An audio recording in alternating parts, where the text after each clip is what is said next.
So today I'm talking to Rock. Rock is from New York, but he's lived all over the U.S. Born in Oakland, California, raised by a poor single mom that wasn't always single. He was abused by one of his stepfathers. He planned to kill him. Luckily, he didn't do. Rock does podcasts. He has written his book, like a kind of like a biography, and he's a data analyst. He's worked for Enron, Pfizer, AT&T. Not maybe the most popular names of companies. And we kind of discussed the American dream, how he got stuck up in that, education, segregation, race, poverty, a lot of different things, Islam versus Christianity, and how parents are role models and when they are not role models, and life in general. So it was a really interesting talk. Rock is and his girlfriend are in an open relationship. He told me a little bit about that as well, which I found very interesting. And yeah, guys, I hope you enjoy. And the sponsor, that is the Oat Bar Prague, Cyphertoa 21, available also for delivery on Volt and Bolt. Open during the week from 8 to 3 o'clock, except Fridays to 1:30, Saturdays to 1:30. And I think they're going to be open on Sundays as well. So check that out, the Oat Bar. You can find them on social media. It's one of the most popular places in Prague.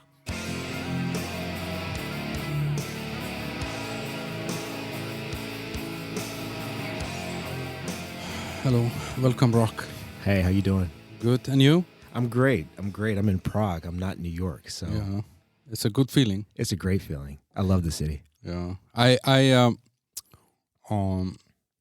need your help with your names. Okay, You got a few of them, I have quite a few of them. but you call yourself Rock. I call myself Rock. I don't call myself anything. Everyone People calls me you Rock. Yeah, yeah. But just with a C, not like a rock with a K. Yes, RLC. Mm. You know, it's funny because it's not a real name, right? It's a nickname. You can spell it however you want, but for whatever reason, RLCK doesn't feel right. It doesn't look right. Mm. So RLC is like, yeah, that looks and feels right. I don't know why, but that feels like me. And so, yeah, here we go. Well, if I look you up in the IRS or somewhere? Yes, what would be your name? My government name. On my birth certificate, and that's actually a whole story within itself, but my name is Rahman Hassan Al-Sufi Abdullah Wangozi. Mm-hmm. Yeah. And the last one, Wangozi, that's the family. That's your father shares that name. Yes. Ruti Wangozi. He's a musician. He's a musician, but that's not our family.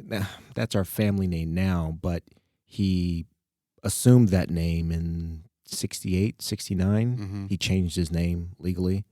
That was a bit of an issue with his family that I found out later on. Yeah. And I tease him because I tell him that I'm actually the first Wangozi. And he was like, "What do you mean? I gave you that name." I'm like, "Yeah, but I was born with it." Yeah. He adopted it. Yeah, you on adopted a paper. it. I was born with it, so I'm like a real one. So he thinks it's funny. It kind of annoys him a bit, and I have found that annoying my father is something that gives me like a nice cheap thrill. I didn't realize I liked it that much, but I actually really, really love it. But guy. Well, we've been emailing. So we're here in Prague. You're staying here in Prague now for 3 weeks. Yes. You've been here a lot of times before. Yes. Countless times. I can't remember all the times that I've been here because the beer is that good. Yeah. And we were emailing, and I actually found out that you, in one of the emails that you sent me, there was Rocco. Yes. Was your name, and I asked you if this is Rocco Siffredi, the porn star, that the Rocco the Great, the great porn star, who actually does a lot of work here in Prague and Budapest there. Yeah, and you admitted it. Yes, I did. Yeah. I'm very, very open. Pun intended. We'll get to that. I'm very open with sex, sexuality. You know what? I'll tell you. When I was 19. I actually considered going into porn. I mean, every guy considers going into porn. It's a dream job when you're a teenager. But I actually did research. I did research. I talked to people. I met Nina Hartley, really classic porn star. Yeah, she came to my sophomore year in college. I went to San Francisco State, and I took I took 2 sex classes. It was like the biology of sex, and then human sexuality. So like variations of human sexuality. And so Nina came and she spoke. She graduated from San Francisco State. And so she came and spoke, and she spoke about her career, growing up, sex in general. Obviously she's just very sex positive, a very sex positive person. She spoke about open relationships and being, at the time, I guess she considered herself, bisexual. That's, we only had like 3 versions of it then. You had, gay, straight, and bisexual. Yeah. Seemed like enough, but it's not my story. So, I did research because sex is. I mean, obviously, that's how we all got here. It really motivates. I mean, we can get into Freud. I mean, he wrote books and became famous. So I won't go over that. But I was really interested in it. I believe that porn stars are like athletes. I believe that they're sexual athletes. A lot of people can be very moralistic about porn, and it's evil and it's degrading, and you tear your body up. And I'm like, yes, same as American football. Or a coal miner, or a coal miner, or anything. It's like you are giving your body to the corporate machine to make money for whatever reason. It damages you physically. It damages you mentally, emotionally. So many things. Why porn stars are sort of given this extra demonization. It's like, I mean, drugs. Okay, let's talk about these athletes. How many drugs they take to get out and perform. And they're literally sacrificing their bodies for our entertainment, doing unnatural things for money. So we can eat chicken wings and watch Super Bowl. Yeah. Yeah. So porn stars, I have a lot of respect for porn stars. But why did you not go into? I mean, what was the outcome of your research? I didn't. The outcome was that guys in porn don't make that much money, unless you're producing. It's difficult for guys to get into the business because there are a handful of guys in the business and hundreds and thousands of girls and new girls showing up every day. And so it's not easy for guys to get in. Also, because porn is not real, I shouldn't say not real. Porn is an exaggeration of reality. And despite the stereotypes, I'm not necessarily exaggerated in the places that I would probably need to be exaggerated to be a starring porn star. But I don't know. That was the 90s. Now, all body shapes, and I'm average, I guess. I don't know. I've had no complaints. No. And then also just thinking about my life from that moment on, right? Because I was very aware this was the early days of the internet, and I knew all of this is going to live forever. Yeah, it's going to be written in ink. Thinking about, okay, what happens when you have kids? I'm comfortable with it, but maybe that's not something that they're comfortable with, and that puts a burden and responsibility on someone who had nothing to do with it. And I have all sorts of interests. I mean, I thought about being a rapper at one point in time. I make music. I'm great at making music. I'm great at having sex. But I didn't want to make a job out of either one of them. I wanted to just enjoy it. I because I listened to I listened to you have your own podcast. Yeah.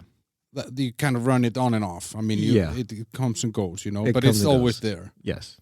And you talked to your dad and you talked to your mom on it. This was quite interesting. And I've actually thought about the same. I've been thinking about, just for my own purposes, to kind of document conversation with my parents, because I want to have something when they leave, Yes. And they have, of course, lived, like your parents, a very different life than I did.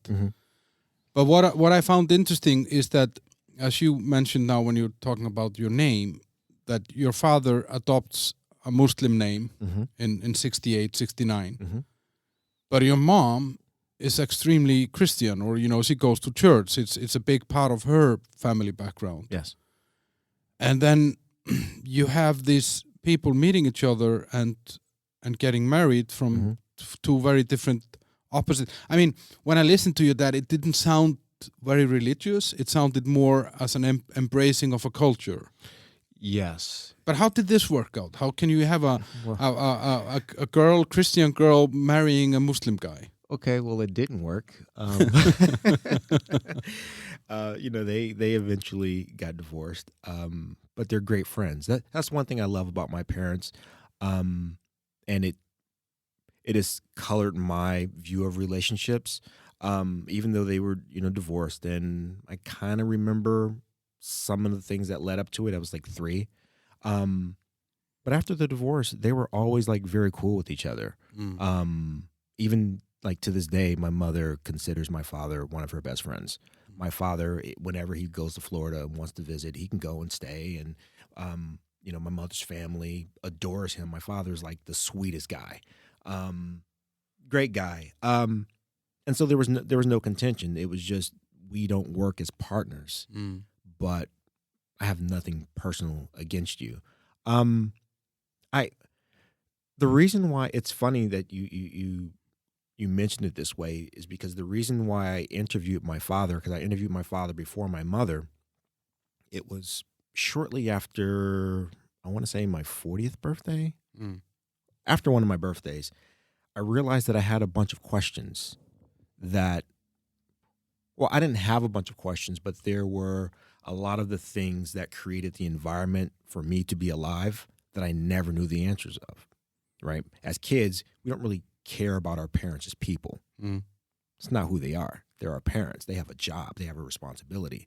But after I became a father, understanding the relationship that I have with my daughter, my responsibilities, still remembering that I had 27 years, before she, came to this place, to this earth, my own wishes, my own dreams and desires, it gave me more compassion for my parents.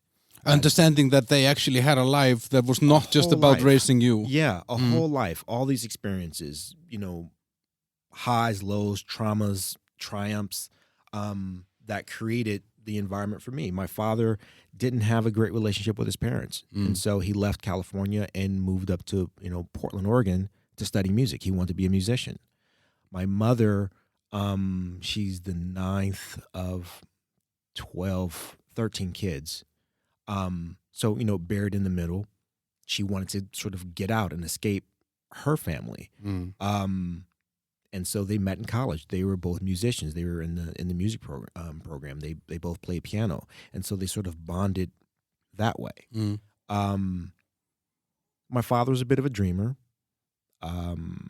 very charismatic guy. So I imagine 19, 20 years old. He's, I think about myself at 19 or 20. I'm like, okay, I could probably see how he was moving through the world here. And they got together. My mother, it's very interesting. I can understand why my father liked my mother.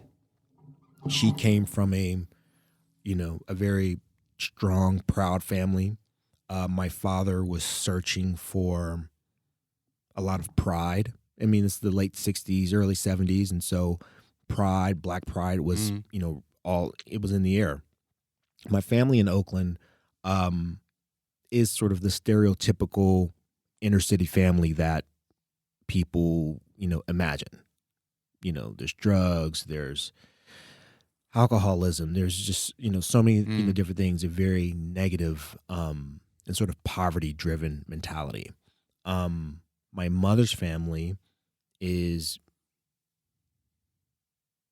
very much, there's a pride there. There is, deeply religious, people don't have money, but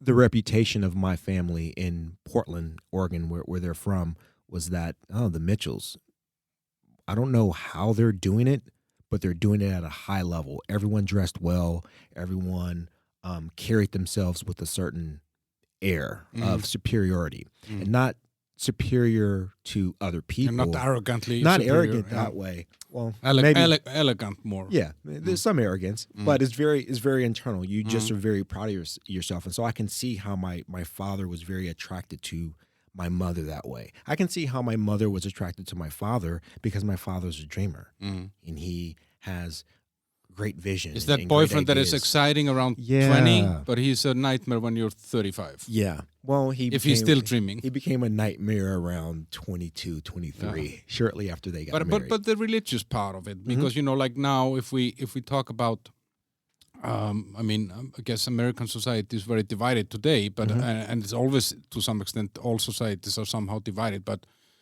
one of the divisions is Islam. Like it's. I think Islam has been kind of pictured as the cause of a lot of evil and terrorism and stuff like that. And then so when I listened to that, I was just so. How did your mom's parents approve that she would marry a Muslim guy? And actually, the fact is that Islam has a bad name that doesn't necessarily deserve, but that's a whole different thing. So, my father actually grew up Christian. His parents, my great-grandparents, who I actually had the honor of knowing, basic Christians. My father grew up in that tradition, so he was able to relate, to all of those things. The Muslim thing was kind of new at the time. You sort of had, I think people were somewhat familiar with, Malcolm X and Elijah Muhammad and sort of the black Muslim tradition that was, really burgeoning in the United States, which is different from, let's say Orthodox Islam, Sunni and Shia, some other, sects. So they weren't really familiar with that.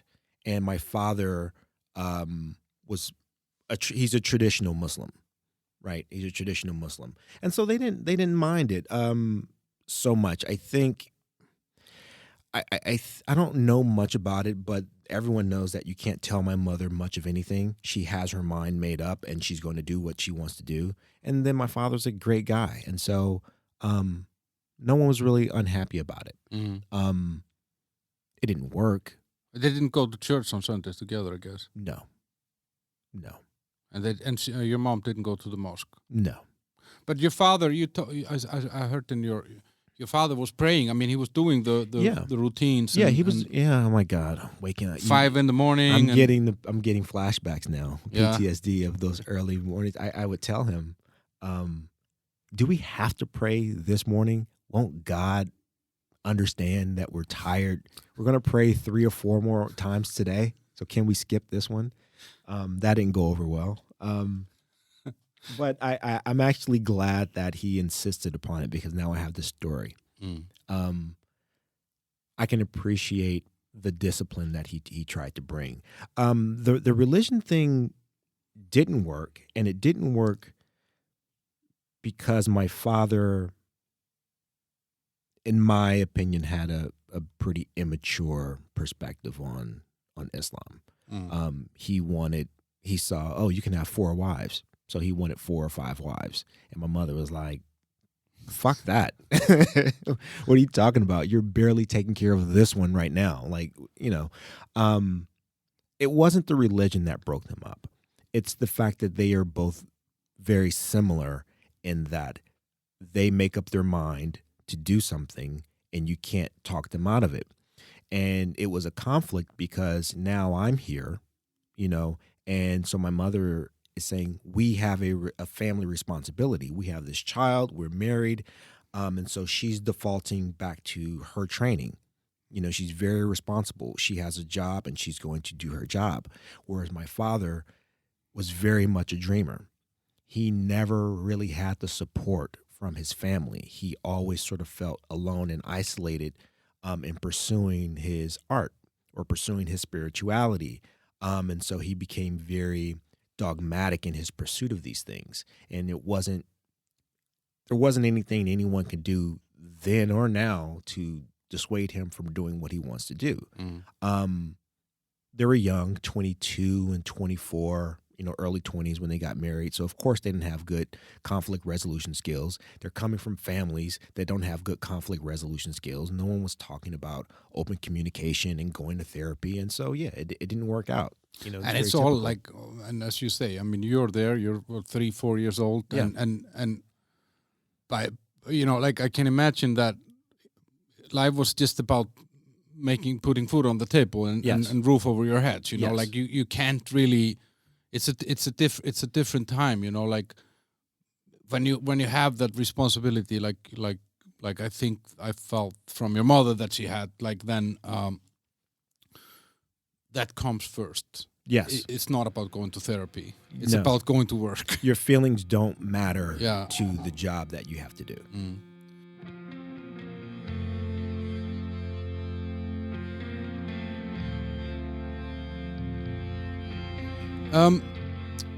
But then, so you grow up with your mom as she wasn't a single mom all the time, but because Right. you wrote a book as well. Yes, I did. What's the name of the book? It's called Inner Demons, Blazing the Path to Happiness. It's my life story from 5 to 35. Yeah. And I read most of it, and it's an interesting part of it when your mom actually she starts seeing this guy Otis. Yes. So obviously it starts at 5. There were 5 years that preceded it, the opening of the book. But I opened the book with the quote is, if I can remember, what would have happened to me if I killed Otis O'Neill? Yes, that's how it opens. Yeah. Otis, that was my stepfather. Mm. And that's how I opened the book, because I had an open plot to kill my stepfather. Mm. And I mean, I wasn't 5 at the time. The first chapter is a bit of an overview of what you're going to get in the book. So I was having those thoughts roughly around 7 or 8, I would imagine, maybe 9. But no, there was an open plot to kill my stepfather. He was very abusive. In which way? Just physically. Mm. So I don't know the tradition or the cultures of the people who are listening to this, but in America, we're very religious. And there's a passage in the Bible, spare the rod, spoil the child. And so in that tradition, people don't spare the rod, right? So getting spankings, and particularly with Black people, we're very religious, sort of culturally, very conservative in a lot of ways culturally. Getting spankings or whoopings was common. And so it took me a while to understand and call it abuse, because I was used to getting whoopings, right? I was used to being hit in certain ways. When you mess up or when you disappoint your parents or whatever, yeah, here comes the belt or here comes the switch. I've been hit with switches before. What's a switch? A switch is basically a branch or a vine from a tree. I was explaining to Jen. So here in the Czech Republic, there's a tradition here at Easter where they get like little willow branches and Spank. Ceremonially, in a ceremony, satirically, they spank women, young women, to keep them healthy and fertile and whatever. So my girlfriend, she buys one of these things, and they're like these dried willow branches braided up very nicely. And so I'm explaining to her the science and the difference between a dry switch and a nice green supple switch. And if you're picking a switch, you want a dry one. You don't want something nice and supple that flexes with the wind. But talking about this abuse, just Yeah. because you say like in amongst Black people there was a tradition of being conservative and Yes. and this authority. Yeah. Was that something And so that you that's what saw happened. around you? Yeah. In Yeah. other kids as well? Everyone, Uh-huh. I grew up in the 70s and 80s. We were all getting our asses kicked. I mean, that's just what it was. And I don't want to just make it seem like, it was just Black people. Everyone in America does this. Particularly when you're more religious, when you tend to be poorer, you have a very harsh reality. Reality has treated you harshly, and that colors your I'm missing the word here, but your perspective and your outlook and how you go about living your life and raising your kids. And so I was used to it. It took me a while to realize that what he was doing was excessive, and that there was a meanness and a maliciousness to it. It wasn't just discipline. It wasn't just discipline. There were I've been beaten for things that it was just too much. I didn't earn what it was that I got. And after a while I've always been an aggressive person. You bring conflict to me and we're going to fight. Fine. And so it poured a lot of gasoline on certain character traits and tendencies that I already have. So it got to a point where I'm like, I need to eliminate this problem. This is just a problem. 1 + 1 = 2. And so I need to solve this problem. And so I thought about killing him. If we had a gun in the house, he would have been shot, but we didn't have a gun. So I'm like, a knife? Yeah, he can probably overpower me with a knife. So I'm like, okay, I don't know exactly how I'm going to do it, but it's going to be done. Thankfully for everyone, he ended up breaking up, or putting us out a couple of months later. He got a settlement he was injured on the job. I forget what it was. So he got a settlement, got money. And so he didn't need us anymore. So he kind of put us out. So he was kind of living off your mom? Or what? Like, not necessarily living off of her, but, obviously her income was his income, the family income. He wanted to control that. There were fights about that. But as soon as he got a little extra money, he didn't want to share it. He didn't need us. He could, he had the money to buy whatever real estate he wanted. And so he didn't need us. He was done with us. And I said, it was fine. Probably saved his life. Saved the course and the direction of my life. Yeah, for sure. Yeah. But where was your mom? Did your mom see this in the same way as you? Have you talked to your mom about this later on? Yeah, I talked to her about it. We talk about it now. We laugh about it. She's really one of my best friends. At the time, she was young. She was in her 20s. So you have to kind of give that as a caveat. You have to give the caveat of her growing up in a very religious home. And tradition, spankings and whoopings were common. She received them. She gave them. So she probably didn't understand and appreciate the severity of it and what it was doing to my psyche. That she would soon come to find out. So. But how is it when if you think back on it now that he abused you in this way and was violent and yeah, as you said, you considered killing him. Do you think that this left a permanent mark on you somehow? That's something that you bring with you even nowadays? Yeah. I hate bullies. I'm not that big. I'm 5'9", about 155, 160 pounds now. But I hate bullies. And so I tend to go after them, psychologically, emotionally. I'm very manipulative. And so whenever I see people being bullied, or I'm coming to their rescue. I've been on the subway here in New York, but back in New York, which is, kind of dangerous, and people have been harassed and attacked, and I'm the guy who's like, nope, not today. Not today. Has it gotten you into trouble? No. No? No. The bully always loses. Yeah, I don't get into fights. I think a lot of it is just simply, it's the energy and the perspective. I was on a subway platform, and this guy, clearly mentally disturbed, was yelling at these old women, right? Just in their face and yelling at them, and they're cowering, and it's a crowded platform, and no one is doing anything. And I'm looking around because I just get here, and no one is doing anything. So I walk up and I grab the guy on the shoulder. I'm like, you can't be yelling at her like that. So he starts yelling at me. And I'm like, listen, you can say whatever it is that you want to me. You're not going to harass these women, period. And he starts yelling and people are like, oh, maybe you should just let him. And I'm like, no, fuck that.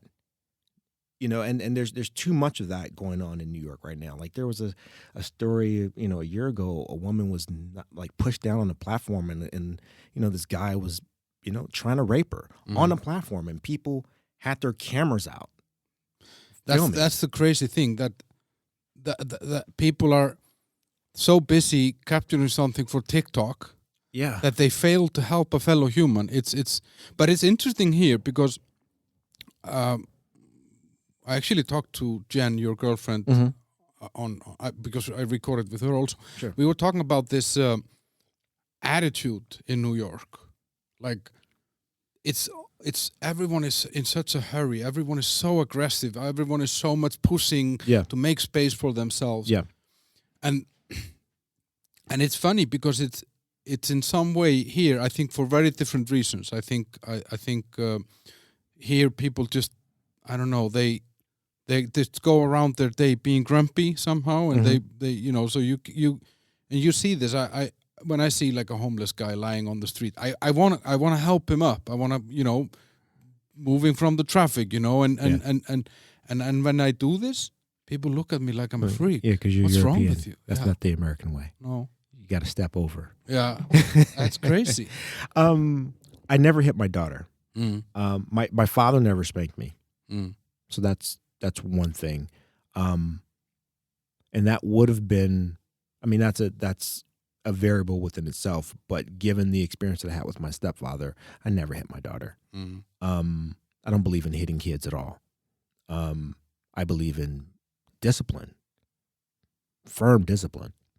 But I think it's a weakness to hit a child.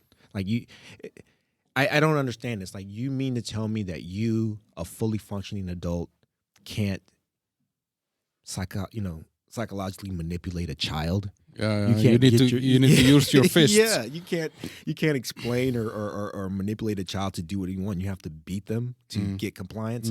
That's a weakness.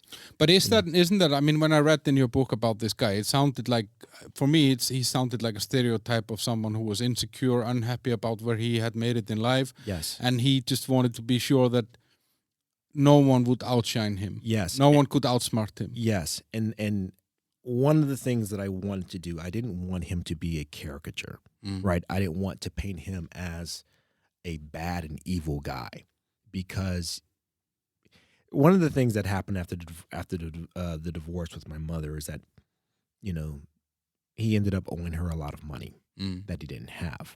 So he became her handyman, and we bought a house, and he would come and fix the things, and he was around. And my mother, God bless her soul. I mean, she's not dead, but she's a good Christian woman. There's no animosity there. And she talked to him, and they were friends, and they were able to reconcile certain harms and whatnot. So, but I wanted to, in the book, I spent a lot of time talking about what I knew of him and his upbringing.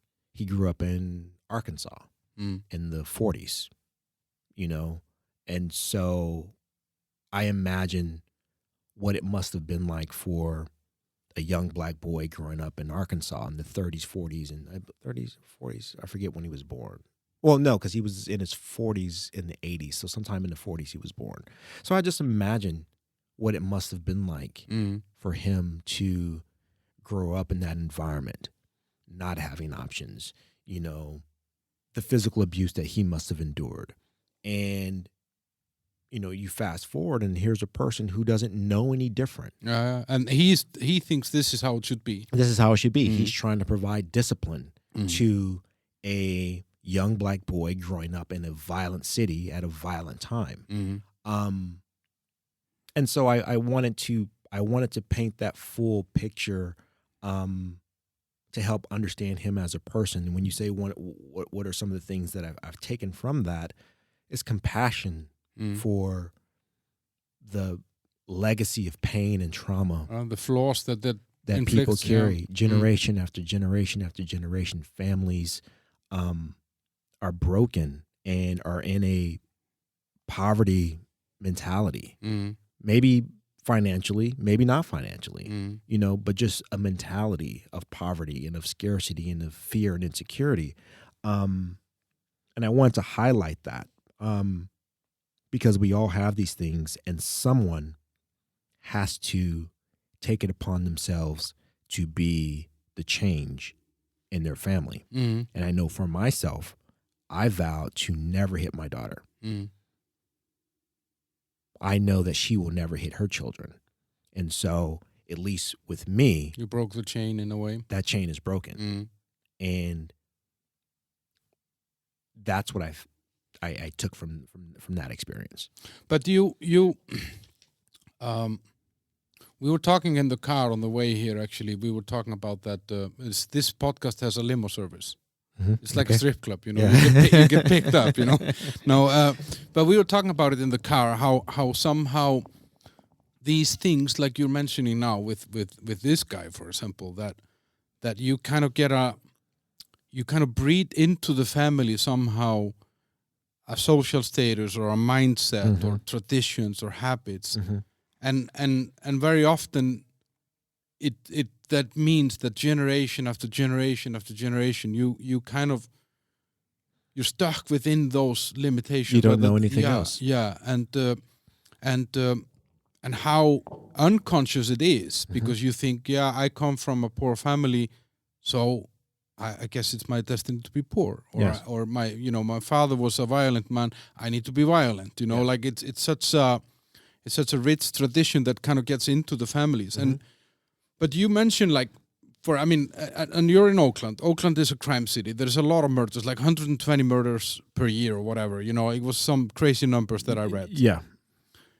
And so you're there with a violent stepfather, single mom that obviously, your mom was always working. She worked at the phone company, then she worked in the weekends at the church, Yes. making music.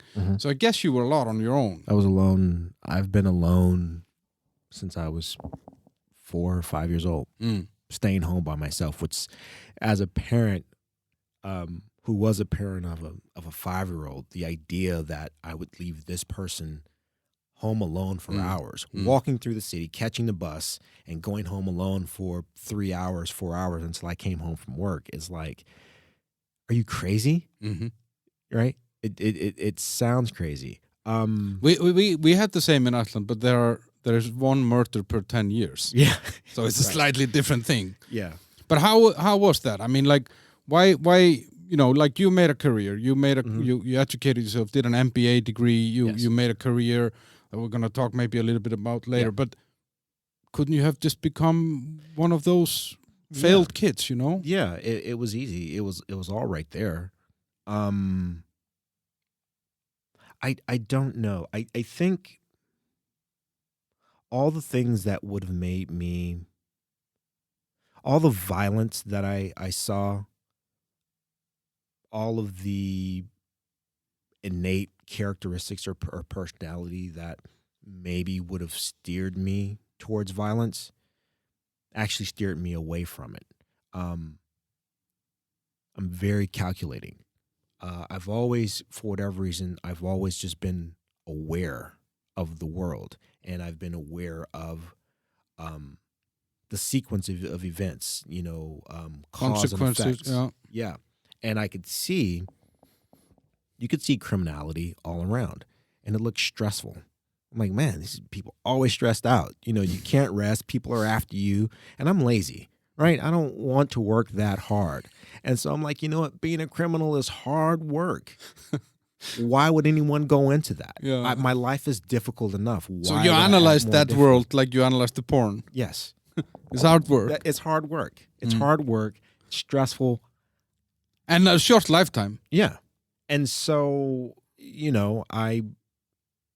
I figured that there was a different way. And I'm very aware of the marketing and the propaganda of society, of culture.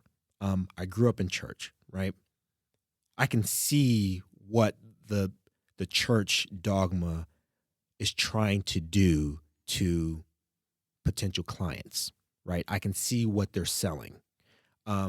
With society, I can see what society is selling. I can see, all the paths that, they are offering. So I'm like, okay, the criminal path, you can make a lot of money very quickly, but you're going to die early or go to prison and spend all that money on lawyers and everything. It's like, that's not a very viable career option. And so I really kind of navigated life and the culture and the different threads. I navigated like a video game. It's just like a video game. I'm a man, I have one man, can't die, how do I solve this puzzle? And that is kind of how I've lived my life.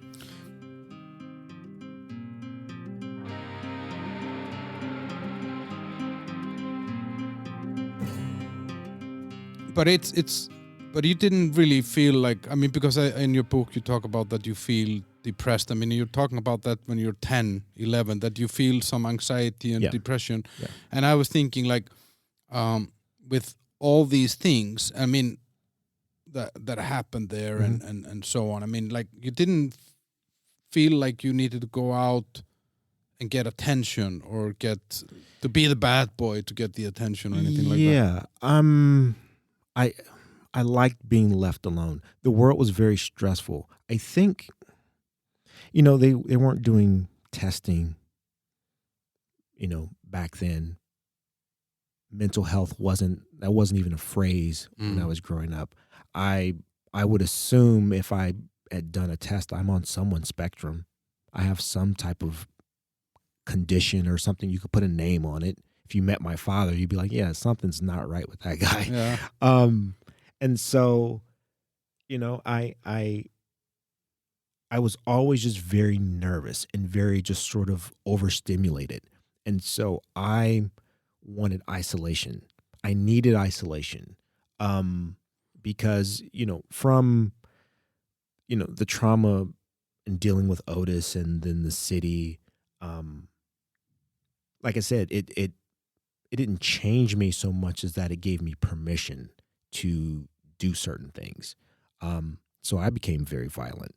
And not proactively, but defensively. I was the guy who was going to take it too far.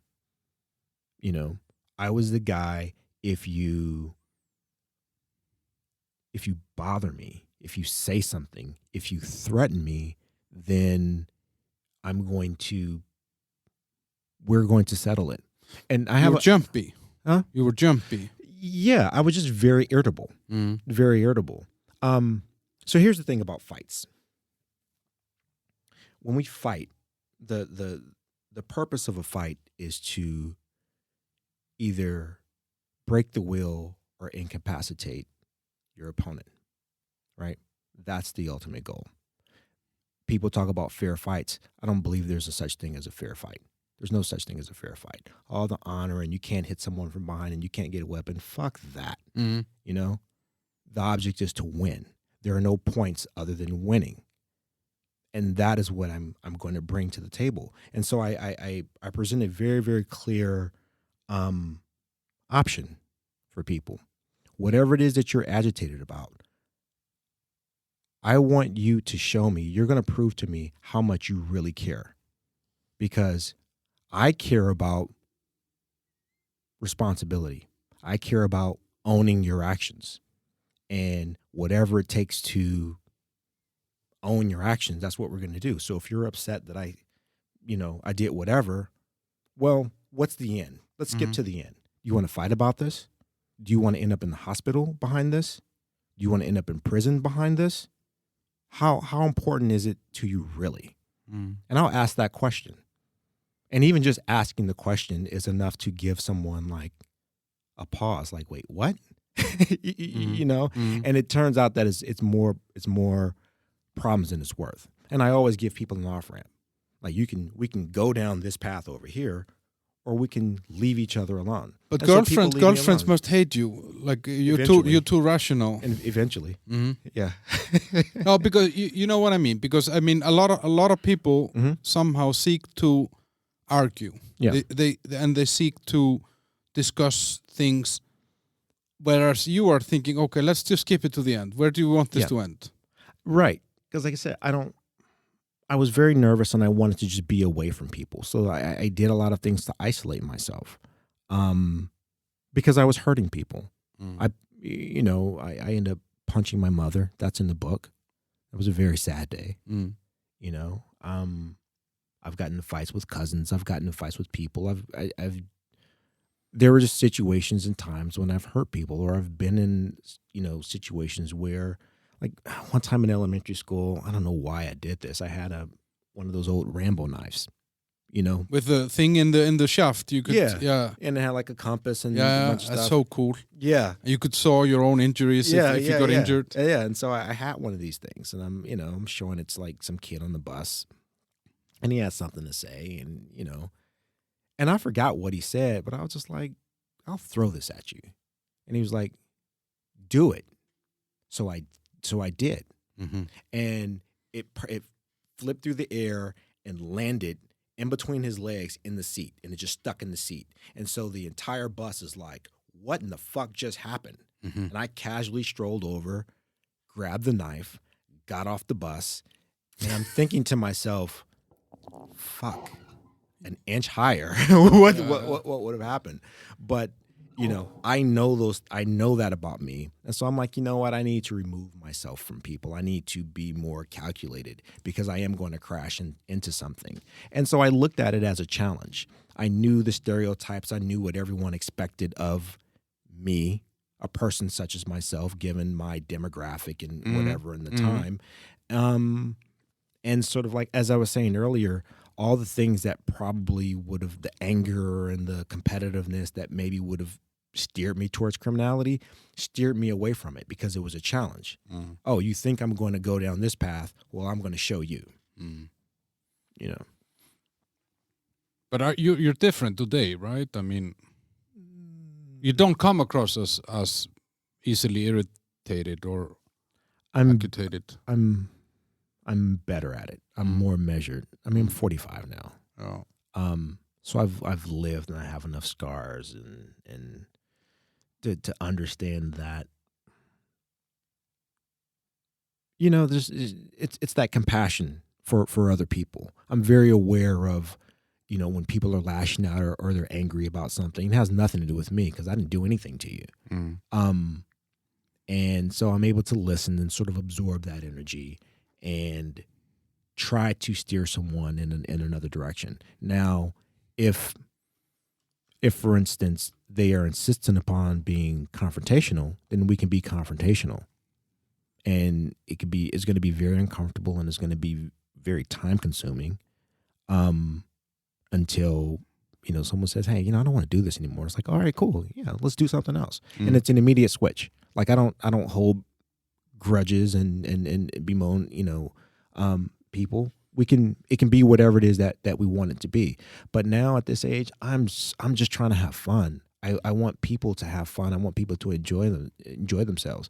I realize I'm older than most people that I come into contact with. Mm-hmm. I'm like the elders. I know the drill. You know it. And so, wrestling and getting into fights and confrontations with people, it's like, oh my God, that's such a waste of time. Like, dude, let's chill out. There's so much enjoyment we can have. And so that competitiveness and sort of all that energy has been channeled towards how can I use this to, make life and space a little bit more enjoyable for everyone else. So it's all there. It's just channeled more productively. Yeah. But you went on to study. You went to college and you took an MBA. So I studied finance and economics for my undergrad, and I eventually got an MBA. But the motives for I mean, I guess part of your motive was that you wanted to break the chain as well. From your mom has kind of struggled. I mean, or let's say not struggled, but she's worked super hard her whole life. She's worked hard. And your dad has never really made a... No, he's a musician. So, So you wanted to outsmart them or outperform? I wanted to. I'm lazy, right? I want comfort. I want to, and so I saw his path, and he never owned a car. You know, we went to laundromats. I hate laundromats. I can't stand laundromats because I used to spend. I would every third weekend was my father's weekend. One of those days was spent at the laundromat. So fuck laundromats. I hate laundromats. I wanted comfort. I wanted nice things. And I know that, okay, this is an easy way to get these things. Both my parents went to college. That's where they met. So going to college was always sort of in the ether. Understanding the society that I live in, education is the key. What should be the key. And just generally knowing more stuff than other people is always beneficial. I used to have, you know, we've all played that game, If You Had One Wish, right? You know, back when I was a kid, people would, you know, you wish for $1 million because that was a lot of money. You wanted to be a millionaire. And I thought about that, and I'm like, no, you know, you can wish for $1 million, or you can just know how to make $1 million, and you can just make $1 million as many times as you want. And so I went down that thread, and what I settled on was that if I had a wish, I would just wish to be slightly smarter than everyone else that I came into contact with. Not a super genius, just a little bit smarter. And then I realized, oh, just read more stuff. And then that's easy. It's kind of a 1 + 1 = 2 thing. So going to college, that was information. When I graduated high school, I'm like, okay, my mother gave me this proposition. You can go to college and I'll help pay for it, or you can get a job. So I'm like, all right, what do I know how to do? Nothing. She'll pay for me to go and learn a skill. Okay, yeah, let's just do that then. So I did that, and I wanted to do IT because that was sort of the new burgeoning sort of industry, and I saw where it was going. I had a terrible teacher, and I hated it. This is like 95. 94. Yeah. 94. And so I decided, you know, I'm going to switch from IT and go over to finance. But the idea of going to college was easy. So, you know, growing up in the 80s, we had the Cosby Show. You know, Bill Cosby, I know he's a controversial figure now, but I tell people all the time, Bill Cosby changed the course of humanity. Without Bill Cosby, there would be no Barack Obama. I wouldn't be here where I am. And having Bill Cosby is a pivotal figure in American culture, in world culture, and it's kind of sad what that has turned into. But you know, you had the Cosby Show and that image, and then he had the spinoff, A Different World, and you know, people were going to college. You know, his daughter. And why is he such a pivotal figure? I mean, why is that show such a? That show showed a prosperous upper middle class professional black family. Both parents were together, and it wasn't the first show. I mean, we had the Jeffersons. You know, we had other shows of a family. You know, Good Times, they were in the projects. The Jeffersons, Norman Lear. You know, if anyone is unfamiliar with Norman Lear, go look up Norman Lear. He wrote or produced some of the greatest TV shows, All in the Family, The Jeffersons, Good Times. I mean, things that they probably couldn't film today. But the things that he was writing in the 70s and 80s are relevant. But you saw a happy, prosperous black family that, you know, she was a partner at a law firm. He was he had his own doctor. Right? He was a gynecologist. He had his own practice. He had How 5 ironic kids. is that, though? Right. You know, but they had 5 kids. Theo, Rudy, I don't remember the whole. He was super big Vanessa. on Iceland. Yeah. Vanessa, yeah. Right. And so, you know, this was the aspirational black family. And it was like the role model. The role model, right? And not just for the black family, but for all of America. Yeah. It just happened to have a black face. And then you had the spinoff, A Different World, where, you know, the second daughter, Denise, Lisa Bonet, goes off to college. Yes. And so now, and she goes off because, they always talked about their fictional college. Hillman College was the college that both Claire and Theo Huxtable went to. So their daughter goes off to that. And it's a black college. And so now we have on TV every week for half hour. Well, it's a 4 hour. You have a black family. And then the next half hour, their second daughter is at this black college. And so you see prideful black people, not militant, not trying to tear down the American dream or anything like that, but fully, Simulated somehow. assumed it and doing it at a high level, making it look good. And we have black college life, and it's so romantic and it's cool. And you have the frats and the culture and just the mix of different black cultures all in one place. We had hip hop, we had rap music, and it has a reputation today, but people don't remember in the late 80s and the early 90s, there were a lot of rappers talking about going to college, a lot of rappers who had gone to college. And there was just this energy of we were just coming out of the crack era. That was all the violence and everything that I was seeing. And so there was a huge movement, very similar to what my father had gone through, a huge sort of pro-black movement.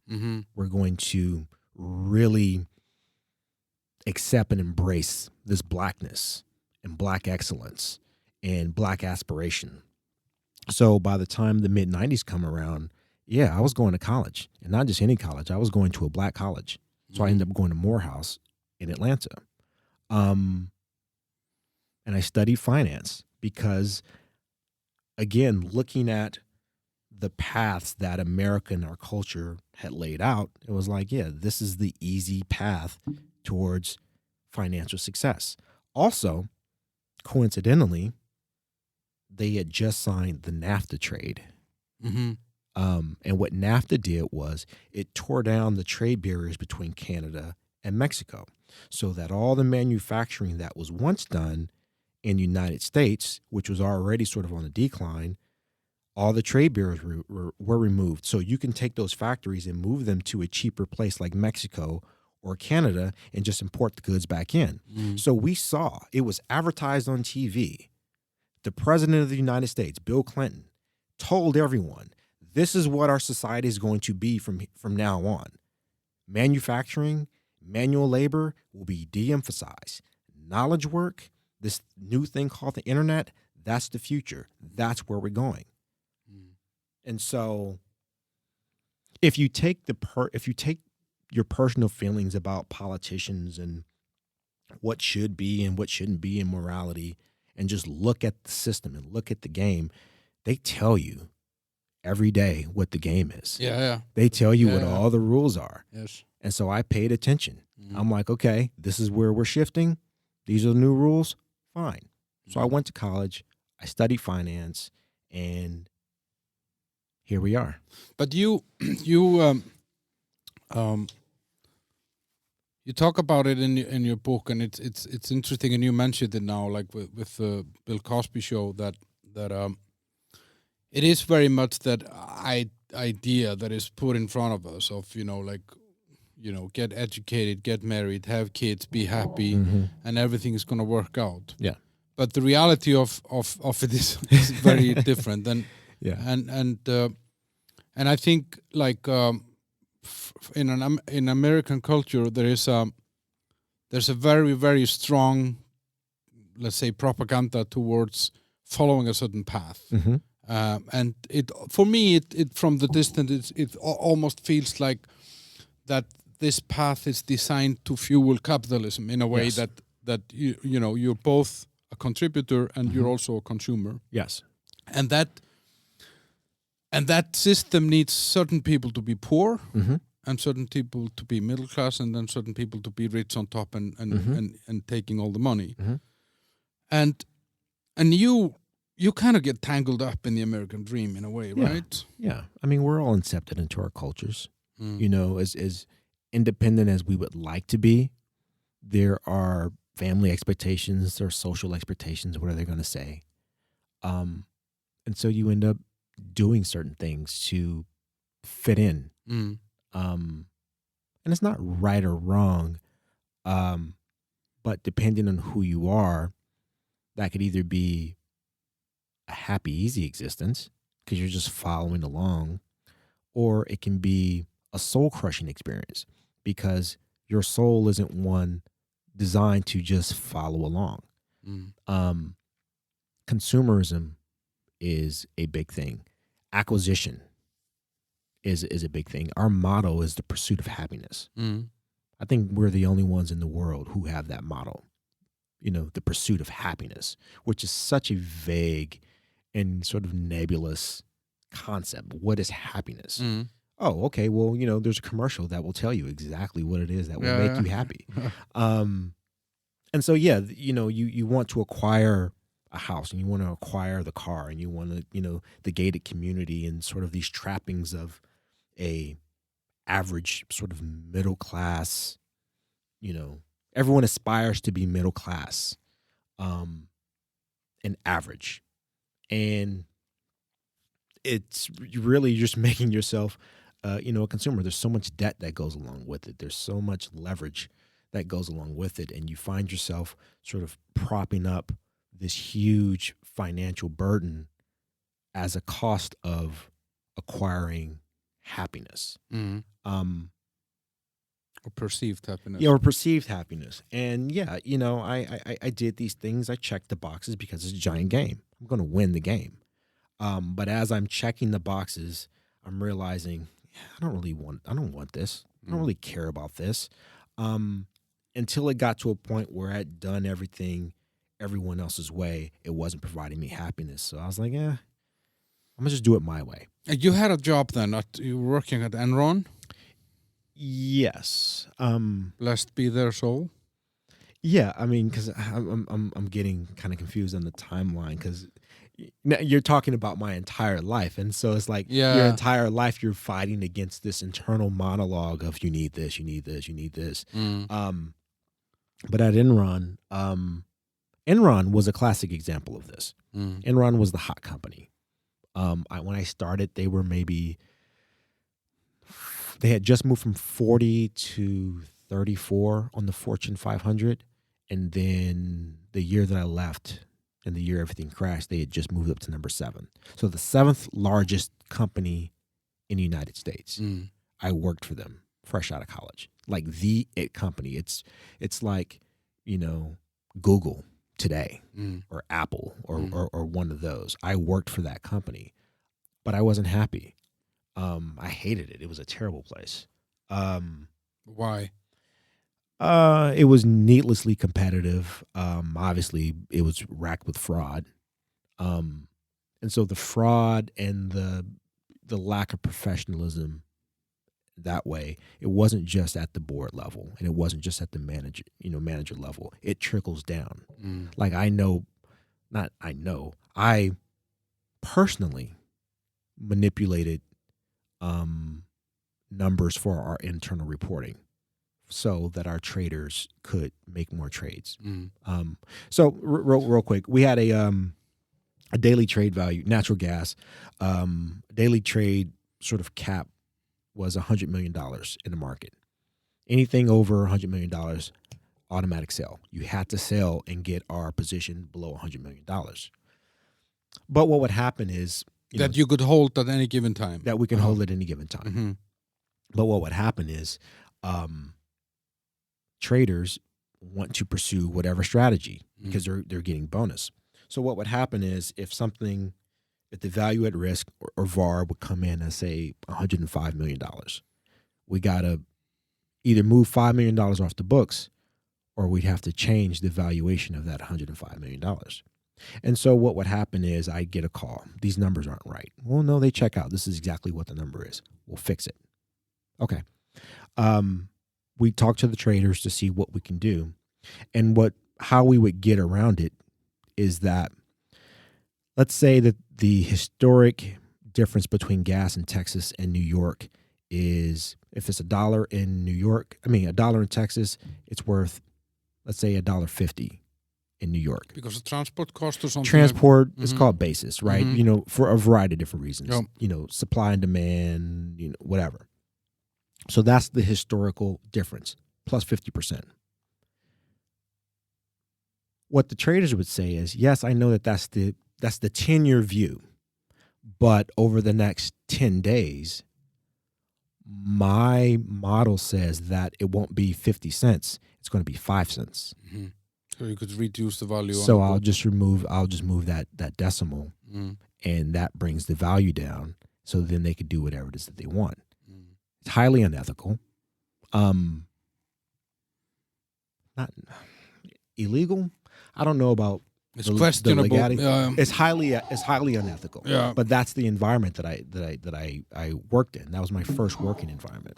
But it's rigged. I mean, like we were also talking in the limo on the way here that we were talking about the, like in America. You mentioned it actually in the book when you moved from California to Mhm. Atlanta. That's Mhm. when you feel a racial segregation in a way. Yes. In California, it was a income segregation, more, Yes. or poverty versus rich. Now, obviously, there's a racial aspect to who has and doesn't have money. Yeah, which comes from the background and the Yeah. legacy of the family. And Yes. But when I moved to Atlanta, not only was there a very prominent upper middle class and wealthy Black community. Okay, so that's very exciting. But when the money was even, you could see the difference in the racial separation. White people lived north of Interstate 20 and Black people lived south of Interstate 20. no matter income. Yeah. I mean, you always have individuals who did a little bit of whatever. You can always find someone doing something, right? But by and large, that is how the city was bifurcated. And it was very weird for me coming from California because, number one, we have everyone. You know, a place like Oakland is probably one of the more diverse cities. You know, A lot of Latinos, everyone, Hispanic. Yeah, everyone is made. You know, if you look at the four major, let's say, white, Black, Asian, and Hispanic, everyone is about a quarter. You know, I mean, it's the percentages are here and there, but it feels very even. And I grew up in a neighborhood. Behind me was like a fourplex, and there were a lot of Mexicans there, and both my neighbors were Chinese immigrants. You know, so I grew up in a very multicultural environment. I go to Atlanta and it's Black and white. So I miss, my Mexican and Hispanic, brothers. I call everybody brothers and everything, brothers and sisters.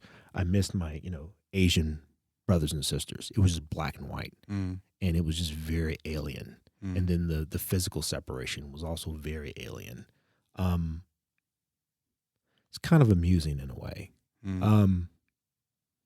But it's interesting because actually Atlanta, I mean, yeah, maybe this is right now from what you hear. I mean, I haven't been there, but from what you hear, that it's a very kind of up and coming city. It's growing fast. There's a lot of companies there, and after it has the second or third most Fortune 500 companies. There's like New York. New York always is going to be at the top of those lists, but it's like 2 or 3. It's up there. Very prominent, wealthy Black community. Wealthy white community. There's a lot more diversity now. After the Olympics, and I was there during that time, they really built up the city for the Olympics and then kept it going. I don't know about other Olympic cities, but the city of Atlanta, Barcelona, it was the same there. Yeah. It really it was a game changer for them in 92 or whenever it was. Now there's all kind of things can be said about the IOC and the Olympics and how much money is spent. And a lot of cities do find themselves in bad situations after the Olympics leave. However, there are a handful of situations of where you have good civic leaders that take that influx of investment and change their city for the better. Atlanta is a wonderful city. Very prosperous. It's booming. It's growing faster than almost anything. People who've been there or lived there and have experienced the traffic, they know this. They know this in their hearts. I forgot what we were talking about. Kind of what I wanted to come to is that, like, it may when I was reading this in your book about the racial segregation and then the poverty segregation, is that to an outsider like me, there are certain elements of American society which don't make sense to me. For example, that public schools are funded by real estate taxes in the neighborhood. So if you have a rundown neighborhood with low real estate valuation, then you have low income for the school, and that means that school can't give good food, good education, good equipment to the students, and then you're basically manufacturing children that will be at disadvantage, and this probably happens to be more in non-white neighborhoods, I would guess, and for whatever reason that is. I mean, obviously, blacks and, let's say, immigrants that have come in, there isn't this family wealth. There isn't this money that has gone from a generation to generation yet. And then for me, a lot of this looks like a poverty trap. And then I think, okay, why would you want that? Well, actually, it's great because it gives cheap labor. It means you can create the burger that you can sell for 50 cents. And you also have customers that can't afford anything else than the 50-cent burger. We talked about this. One of the things that people forget about the United States is that they know it was a colony, but they don't quite remember what a colony is for. And it's a money-making enterprise. That's all it is. Extract value out of the colony. That's all it is. So the same way, and England used the same model all over the world. They would send their merchants to a place. They would establish local connections, local trade. They'd set up some troops and a fort to protect everyone's investment. Oh, you have the person that they've made a connection with, they have a problem with another tribe over here. Hey, listen, we'll send, a couple of hundred of our guys to help you settle that out, and we'll take this little concession over here. And sooner or later, they end up controlling the entire country or continent or wherever they've been. So same way that it happened in India, whereas the Indians said, hey, you know what, English, you need to get out, right? Very similar conditions to the United States, except the middle managers in the United States just said, hey, you know what, we can cut out headquarters and take this over for ourselves. And they did. But what happens is you still have these people who were basically managers of this money-making enterprise, and they seed that into the structure and the culture of what is now America. So making money and working and profit is number one. It's central to the American culture and psyche. Whereas you're from Iceland, whereas your culture is sort of derived from the fact that that's where you are, and you have a history and you have your family, and it's more of an organic thing. Most countries in the world have this very organic origin that way. Whereas ethnicity, we are a concept.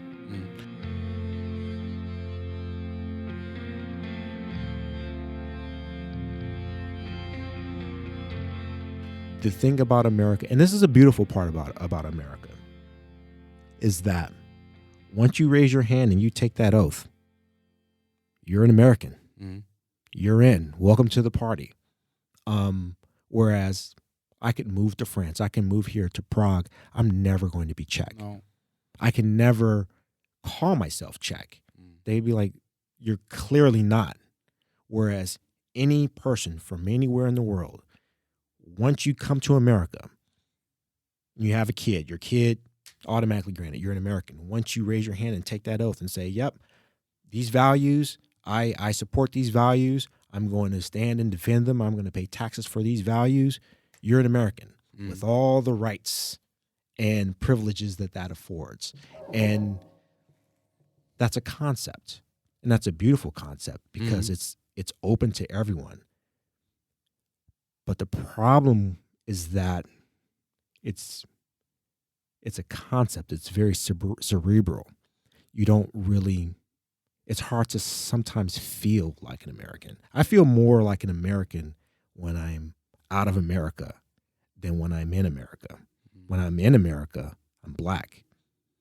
You know, we have this moniker, the hyphenated American, right? So I'm African American, but I tell people that's our business name.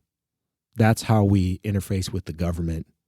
That's how we interface with everyone else. You know, it's like Mr., Mrs., whatever. But amongst us, we're black, capital B, right? We are a new people. We love ourselves. We have a culture. We have a pride. We have a heritage. And yeah, just that corporate mentality that we have in the United States, it's not concerned with the last person. The last person is immaterial to the profitability of the enterprise. If you can make it, cool. If you can't, that's the market, you know?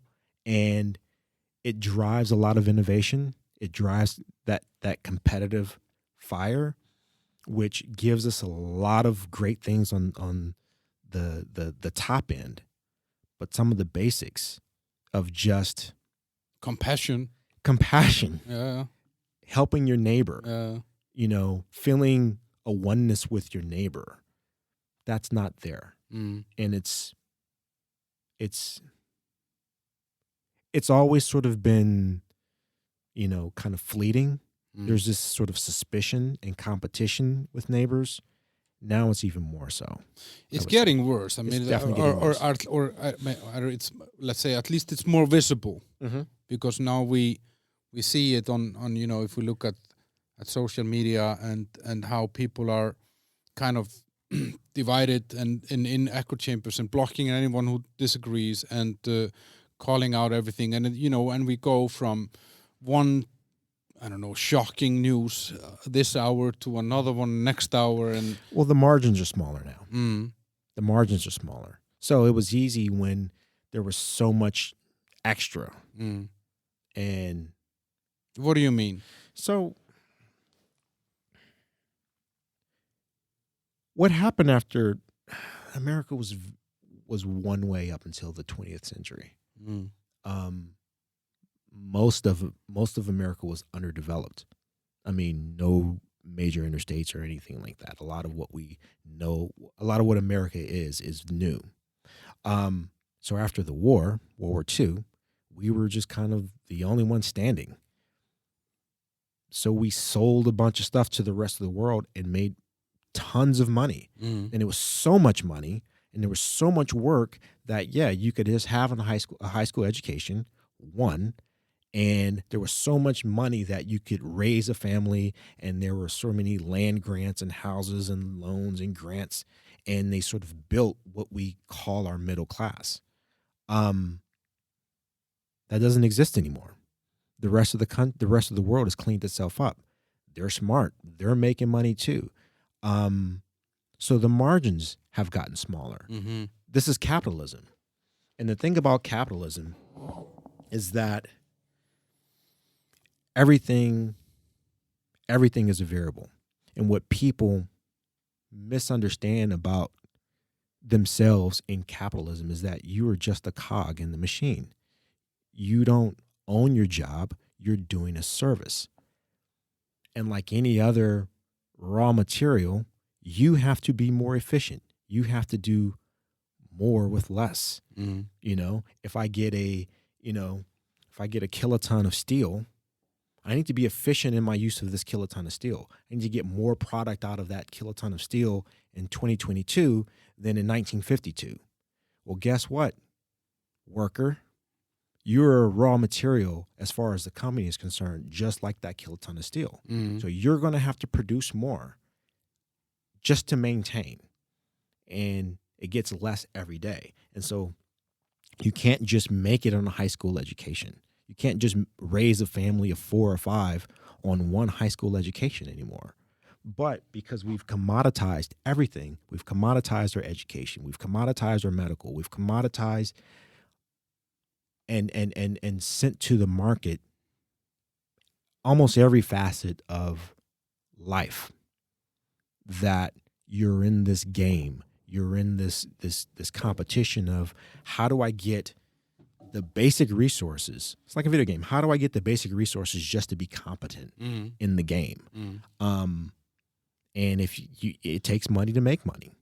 It takes resources to acquire more resources. If you don't have food, if you don't have enough food, you're not going to, your study habits are going to be poor because you're hungry. Your brain is not going to work well because it's, if you look at the animal says, hey, you know what? I got these 4 basic things that I have to solve before I do anything else. And so people are feeling that stress. They don't necessarily, they can't conceptualize clearly why. They just know that they feel more pressure, and that anxiety translates into all the crazy things that we see. Oh, they're cheating over there. I would have more if it weren't for those people over there. And it's like, nah, they're in the same situation that you're in. So and we talk about race a whole lot, and we do have these historic, racial situations in the United States. But last July, this is kind of funny. Last July, someone came up with this idea, or I heard this idea of White History Month. So we have all these history months in the United States to celebrate whatever. And Black History Month is in February. Yeah. And so people are like, why do Black people get History Month? Why don't white people have history? So someone came up with the idea of a White History Month. And I thought it was kind of funny because I understood the disingenuousness of, I can't talk this morning, of it. And so I kind of trolled it on Twitter. And my first tweet was, thank God for the slave owners, because without them, where would we be? White History Month, hashtag. And so I did that like 3 or 4 times. But then I decided, hey, wait a minute. Here's an opportunity here. I'm American, right? How do I make this opportunity, make it for me? I'm like, oh, you know what? I'm going to use this as a lesson because I remember a lot about history. And so I used it in the exact same way that all these other history months. The first Black person to do this. So the first white person to do this, or significant events. And every day I would list 2 or 3. And I chronicled riots, like worker strike riots, forced relocations of white people from the government. All the same things that has negatively affected Black people. There was a little bit more of a systematic thing. That's always a touchy subject for some people. But we know about Jim Crow and second-class citizenships and all that. But those same things were used on sections of white people. Asians as well after Pearl Harbor, for example. Yeah. And so I highlighted how there are poor white families that have been poor for generations. And so I wanted to highlight for them that the reason why Appalachia, going in the coal mines and everything, why do you think you've been there for 4, 5, 6 generations working the same coal mine? The same billionaire families are still rich, and you guys are still digging rocks out of the ground. And now you get opioids for all your pain and suffering, right? And showing them how the system and the business apparatus has manipulated and undermined them the same way as it manipulated and undermined Black people, Asians, or whatnot. Where the race part comes in is, well, at least you're not Black, right? Yeah. We do let you on this side of the river or this side of the railroad tracks. We will let you walk. It could downtown. be worse. It could be worse. And that's a big mentality in the United States. Oh, it could be worse. It could be. I could be one of them. And that's not. And it keeps everyone sort of grabbing at peanuts.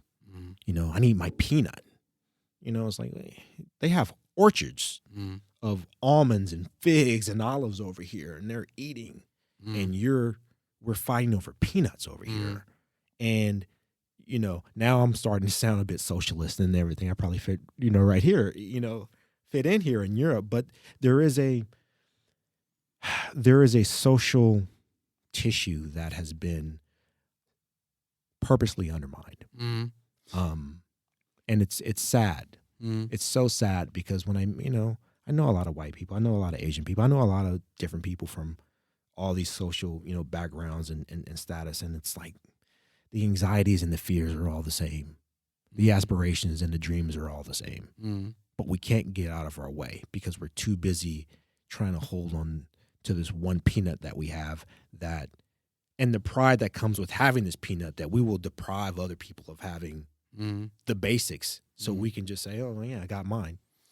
But I think when you say, like you say, that you sound like a socialist, I think for us in Europe, that's always a little bit funny when we hear, American politicians or people of influence in the US talk about Europe as we don't see it this way. I mean, for me, like and maybe it's the benefit of coming from a small society. Like for me, a society should always take or be sure to kind of help out for some fundamental basic needs of those who can't. And that is, for me, that's healthcare, education, and things like that. And of course, then you can always discuss at which levels and how much and how long, should you get your university for free or should you just end at high school? Like these can all be debatable things. And to be honest, unfortunately, states are never really good at running things, Yes. but in the absence of anyone else who's willing to do it, Yes. and that's the best option we have. Yes. And so for me, like listening to you and and reading your book and just looking at American society in general, I think there are such very kind of basic things that could make it so much better and give so much more chance to people to flourish. But at the same time, everyone is being sold, you need to buy a house, you need to take a loan, you need a student loan, you need a car, you need 2 cars. And it's almost as if it's constructed in a way that let's just keep them all busy so they can't educate themselves too much. They can take that education they need for that job, but they're never going to read another book. They're never going to know anything better. Well, that's you kind of put both of the variables right side by side, is that it's difficult to care about other people when I have this mountain of debt that I need to service. Remember, my happiness, I just acquired all of these things that were the key to my happiness, and it has a cost. I have to service this every month. And so, since we're funding everything on taxes, and that's coming out of my pocket, it's like, well, I have all of this stuff that I have to keep up. I can give 2 shits about what you're doing. Because if I default on my stuff, then my life is ruined. So no, I don't have any money for taxes. No, I don't care about your education. I don't care about your well-being at all, because that doesn't directly benefit me and the issues that I have to deal with. And so everyone is kind of out for themselves. Yeah, you have an immediate impact on one hand, Right. but then kind of some sort of a social benefit on Now, the other hand. Yeah, because the social benefit is much more diffuse, right? It's a much longer investment. These are generational, things, and it's hard to sell someone on a generational plan when they have bills right now today. And I say this completely aware of the fact that I'm a player in the game, and not only a player in the game, but I've played the game to the point where, to a lot of people, I'm one of the bad guys, right? I work for Fortune 50 companies, like the biggest. I've always worked for like the biggest companies in my industry. I work for Pfizer now, biggest pharmaceutical company in the world. Yeah. I used to work for AT&T. In the United States, that was like the biggest telecom So you have company. Enron, AT&T, and Pfizer on your resume. Yes, I used to work for Hilti as well. Is that bad? No, I don't know them. Hilti? No. Hilti is out of Liechtenstein. They make power tools. Yeah. Yeah, the drills and The all drills that and all that stuff. Their North American headquarters was in Tulsa. And so I worked for them for about 3 years. Okay, so Yeah. you worked for old white money all your life. Yeah. But Yeah. but on the other hand, I mean, what is interesting is you kind of, so you get your education, you get out of and you get out to work, and then Mhm. you're ticking all the boxes, as you say. I mean, you get married, you have Yeah. a child. I mean, that wasn't planned, but it happened. It happens, right? And you know, buying a house. But there was a part of you that was always kind of drifting off. Yes. You were traveling and going off on your own, right? Yes, I needed. There was a trip when I was when I was in Houston. I was going on a trip. I can't remember exactly where, but I overheard two businessmen. Houston, Texas, oil, energy. So there was a Nigerian businessman and some Texan, because Nigeria is big in oil and natural gas and stuff. So they were talking, and I sort of overheard the Nigerian guy talking about taking yearly sabbaticals. And the guy, his business partner was like, "How do you do that? Mhm. My wife would never let me." And the Nigerian was thinking, "I don't understand the words 'my wife won't let me.' That's not, That's not how it works. That's not how it works." But even just the concept of, for him, it was like, I devote myself to my family for X number of weeks a year. I need to go away to recharge myself, to center myself, so that I could come back to be that support and pillar for my family. And I was like, yeah, it's interesting. And I just sort of filed that away. Mm. And then a couple of years later, as I started my family and whatnot, I realized, now I understand. I have this daughter, and I have a wife, and they have their needs, and I'm give. I need time for me. So I started to travel a couple of weeks. That's when I first came here to Prague, to recharge myself. And what happened was that as I'm checking these boxes and as I'm sort of devoting my life to other people, it's not for me. My soul, no matter the trips that I'm taking, my soul is not being replenished. Mm. My perspectives on life are just looking very narrow and very grim, and kind of like, who cares? I'm living in a suburb. I had a house built from scratch. I bought the plot of land. I had the blueprints, and I went over it with the guy, and I planned every outlet, every light switch, every blade of grass on this property. There was no happiness in this for you. No, It doesn't in your book. It doesn't come through as you were happy. No, I was doing it. I was doing it for my wife. I was doing it for my family. I was doing it for other people, and it wasn't for me. And it's not to say that I didn't enjoy it. I liked the game of it. I liked winning, right? Especially coming from, we talked about the background, that I grew up in, the inner city, violence, all that other shit. So I'm winning the game. Yeah, It's like, fuck yeah, man. doing better. Doing better. Mm. But it's empty. Mm. It's hollow. There is no culture in American suburbs. People buy big houses and land. And close them off from everybody else. Yeah. I don't want to know anyone. I don't want people over my house. I want to sort of be in my house by myself. And I'm like, shit, like, what else? Am I supposed to just die now? And so, yeah, I ended up blowing that up. Mm. But you've done, I mean, like, yeah, in some way your life has been like kind of, you start getting kind of tangled up in that American dream and doing all these things, and like, but at some point you seem to realize that you want something else, and then I mean, like, now you have an open relationship, for example. I mean, that is not something that fits the American dream. Yeah. It's not that I didn't want the American dream. The American dream didn't want you. Yeah. It felt like underwear that was too tight and wet. So it was just very, very bad. I was devastated when my first marriage ended, because I saw my parents get a divorce, and I understood. Remember, I'm always calculating, so I understood the financial cost of that. I understood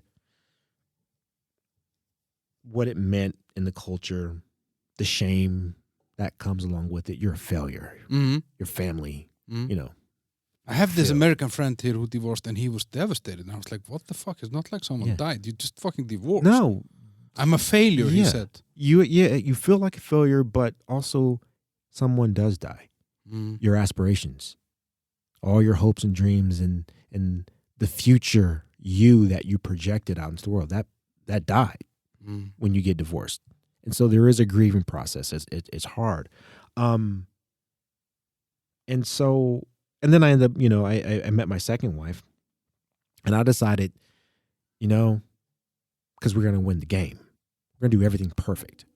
So, brief, whatever. I met my first wife. We started dating. 6 months later, she was pregnant. We get married like 3 months later. Moved to the suburb. Everything's fine, whatever. So we did a lot of things out of order. We weren't necessarily ready. Didn't work. So I'm like, oh, okay. The timing, right? It's just a matter of timing. So I met my second wife. We dated for a year, right? The perfect amount of time. Mm. Then we moved in together. We did that for like a year to 18 months. And I was getting my MBA at the same time. Perfect amount of time. Then we got engaged, and we were engaged for like a year. So we were giving all the time, and she was my best friend. Everything was perfect. Then we moved to New York, and we still broke up. She had her life. She was from Oklahoma, and this was her first time living outside of Oklahoma, and so she was trying to find herself. And because I loved her, she's my best friend, and I never want to be in anyone's way, I'm like, yeah, we'll break up then. That's fine. Mm. And it was devastating. It was hard. And I had to sort of learn a life lesson that no matter how perfect everything is, it still doesn't mean it's right. What do you mean? Like, no matter how perfect it is Yeah. on paper, On if paper. it doesn't feel right, then it's not right. Then it's not right. Mm. And that happened when I was 37. Mm. Yeah, 37, 36, 37. And that was devastating because, mind you, everything up until this point, I'm in the American game, right? It's a competition. I'm going to win. So my man, my player, he's racking up points. He's getting the gold coins like Super Mario Brothers. Like, we're doing it. And it fails. And I'm like, what in the fuck? How? How do I fail when I did everything that I was supposed to do?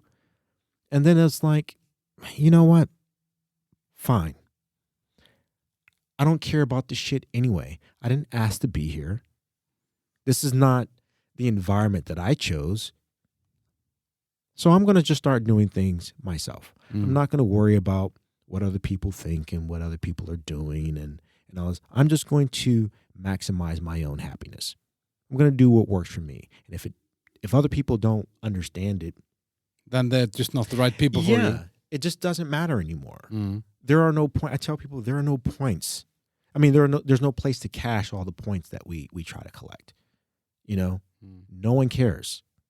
No one cares. People will talk about, oh, you shouldn't get divorced, whatever. But if you guys are making each other miserable, and the home is cold and hostile, that's not an environment to raise kids, because this is what they learn. Mind you, to a woman, most of them, I should say, all of my exes think highly of me, and we're very cordial, if not outright very, very good friends.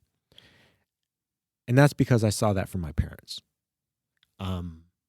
They got divorced, but they were still very good friends. They were still very respectful of each other. It's gotten me into a bit of trouble because not everyone has that background. And so I'm thinking, okay, yeah, we can break up, shake on it, and be friends. And they're like, what are you talking about? Yeah. Like, no, we're supposed to be angry at each other. And it's like, why? I loved you yesterday. I still love you today. I just don't want to be with you. Yeah. There's two different things. It's two different things. And so, I got divorced a second time, and I was like, all right, yeah, fuck it. Not really going to be worried about falling in love and getting married and all that other crap. I'm just trying to be okay, right? I'm trying to heal all of this trauma that I've had throughout my life. And I meet Jen, whom you met, and immediately it's like, fuck, all of my plans are out the window now. I mean, it was literally one of those love at first sight things. You know, I met her. Our first date was at the on the steps of the Metropolitan Museum in New York, my favorite museum. And it was a hot day. She takes her, you know, she walks up, takes her sunglasses off. I take my sunglasses off. Instant. I instantly fall in love with her right there, like the fucking movies. And I'm like, I don't know what this relationship is going to be. I don't know if I'm ready for a relationship. All I know is that this person is going to change my life. That was 6 years ago. And in the process, we decided to have an open relationship.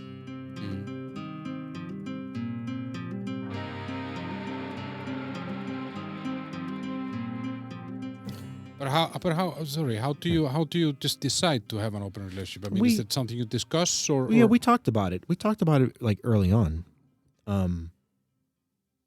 She never wanted to be married. She never wanted to have kids. I can't have any more kids. I had my daughter. She was perfect. You were clipped. Yep. Yeah, because it was a financial decision.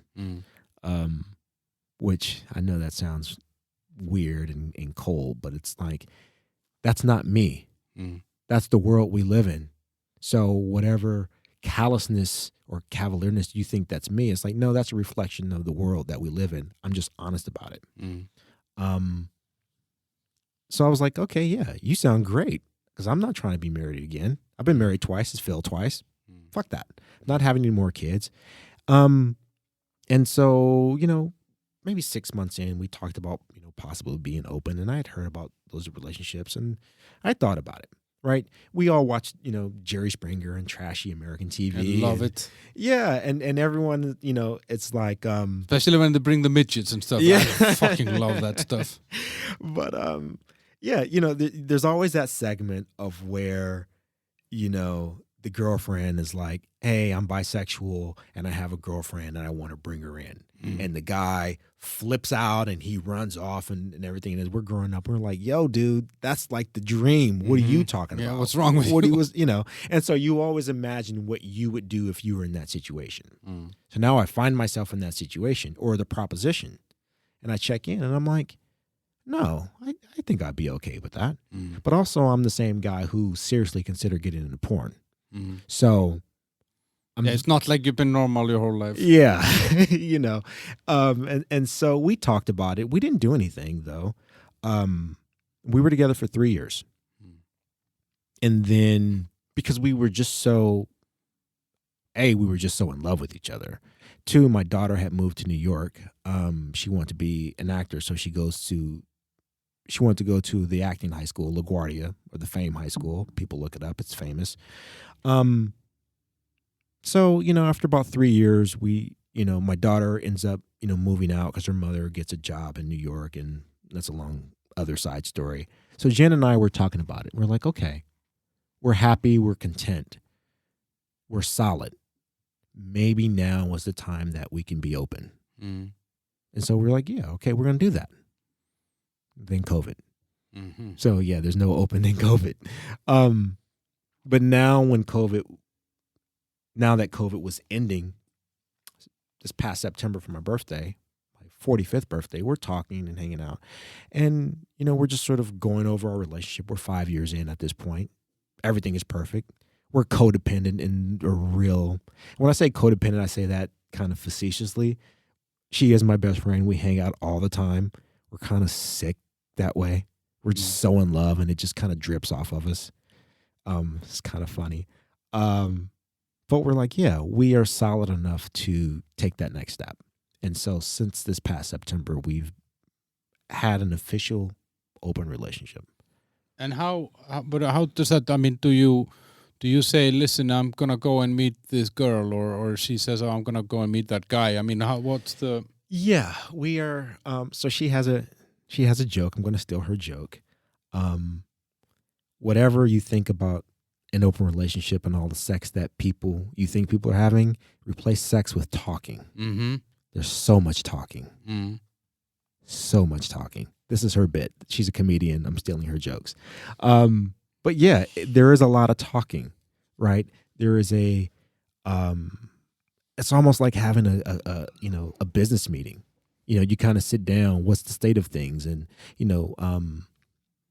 we don't really have a lot of rules around what it is that we're doing. Because that's kind of beside the point. I mean, obviously there are boundaries. Yeah, like what? Like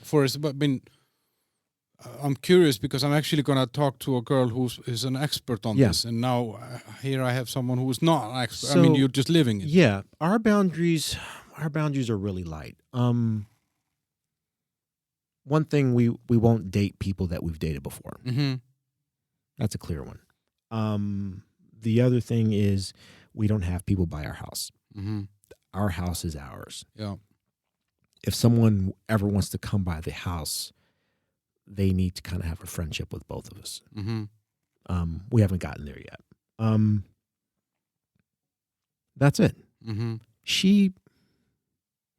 We do talk about the people that we are interested in or seeing. She tends to want more information than me. Yeah, from you and you than you from her. Yeah. And the main difference in that is I don't care. I'm disinterested in information that I don't really have a use for. That's a data analyst. Yeah. You're a data analyst, so it's noise. It's noise. I have no interest or care. And that's it. But we talk about things. We talk about, because what we're doing is it is your best friend. And so you're talking about, and everyone knows, everyone has a best friend or someone who they confide, with, and the person that you're interested in, and you go and talk to them and you share, okay, we went on this date and, oh, this person's making me feel like this. And I just do that with someone whom I also happen to be sleeping with. But she's my best friend. So there are multiple hats that we wear. And it's been a learning experience. So we've both liked people that, ghosted us or didn't turn out, and you have to watch the person that you love sort of go through these mini heartaches. That's really interesting. Yeah, and it's weird because your only focus, or at least with us, our only focus is kind of helping them feel better. You're like, man, dude, you're a great person. How could they do this to you? How could they ghost you? Yeah, like, what the fuck? You're like awesome. And then we end up like having great sex. But but is it like, because I think, like, I'm not sure people realize that, I mean, being in an open relationship is not just the sexual part. It's not sexual at all. It is, that's more like swinging or something like that. You know what I mean? Like, there's a lot of ways to get sex. If it's just a matter of sex, that's actually kind of boring. How much sex can you really have? Like, and enjoy it when it's not a chore, right? So that's not what it's about at all. It's about connection. We all go through life and we meet people and we're connected to them, and a lot of times they're just friends. You meet someone and you're like, oh my God. And you guys are just friends for the next 20 years, and it's awesome. And you have that connection and you share certain things and you're intimate in certain ways. And that's that relationship. It's the same thing here. Just people tend to be very moralistic and have these extra feelings about sex. And it's like, I don't know. I just don't necessarily I feel very personally about sex. Sex is actually a very personal thing for me. I don't like transactional sex. So I've had one night stands. They're never really great. Well, they're great, but it's not the same as when you're in a relationship with someone for 5-6 years and you're in love. I've had great one night stands that I remember, and they were sort of great affairs, in my mind. And there were other one night stands that were like, okay, we passed 2 or 3 hours, and now what? Doesn't leave anything behind. Doesn't leave anything, and it's like, yeah, shit, I probably could have watched a movie and had greater stimulation and enjoyment. So what it is that we've just decided that when we meet people in the course of living our lives, we are not going to put artificial boundaries on what that relationship can be. We're going to let that connection happen. And if it happens, it happens. Yeah, and the expression of that, because sometimes it's like, man, the best way that I can show how much I care about you is to have sex with you. And it's going to be wonderful. I promise, ladies. Other times it's to cook. I love cooking for people. I like pleasuring people. So even with sex, it's like sex has a lot of beneficial properties to it. I mean, it's a stress reliever. It's so many different things. And so as a friend, I can do that for you. Just like if you're hungry, I can cook for you, and it's going to be great. And so that's just where we are. We both, I mean, now this is going to sound a little weird. We're both very proud of each other's intimate skills, and not just the sex part, but the compassion and the emotion, you know, of just that part of you both have game. You both have game. Yeah. And so we take a little bit of pride when other people desire each other, because it's like, yeah, that's mine, and not mine in a possessive way, but it's like, oh, I know exactly. It's a pride. It's thing. A pride thing. No, it's a pride thing. And I have to say, our sex has always been great. We've just opened up a new chapter ever since we've been open, because what happens is after a while, you get used to people, you fall into certain habits, and everything is great, but you're not really being creative. You're no longer dating. There's a monotony that sets in. So when you get into the habit of going on new dates and meeting new people, it stimulates you to do new things. Exactly. So now you're looking, okay, what are the new hot exhibits in town? Oh, there's a cool new restaurant that you want to sort of take and impress your date with.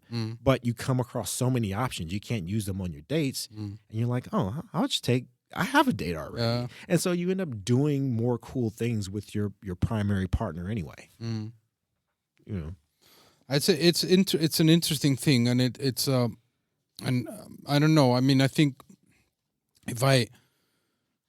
there's a lot of stuff out there about you. There's the book. There's a lot. You have hundreds of podcast episodes and stuff like that. But for me, like, kind of looking at you is like, there have been multiple paths laid in front of you, but you never really took them. You know, you could have, you could have been that troubled kid that had a hard upbringing and into crime or whatever. You could have been that guy in that suburban home, locked within the gated community and gained some weight. Yeah, and you end up in an open relationship, and now you're here in Prague, kind of getting off the path again, because I mean, you told me you've been living 10 years in New York. Yes.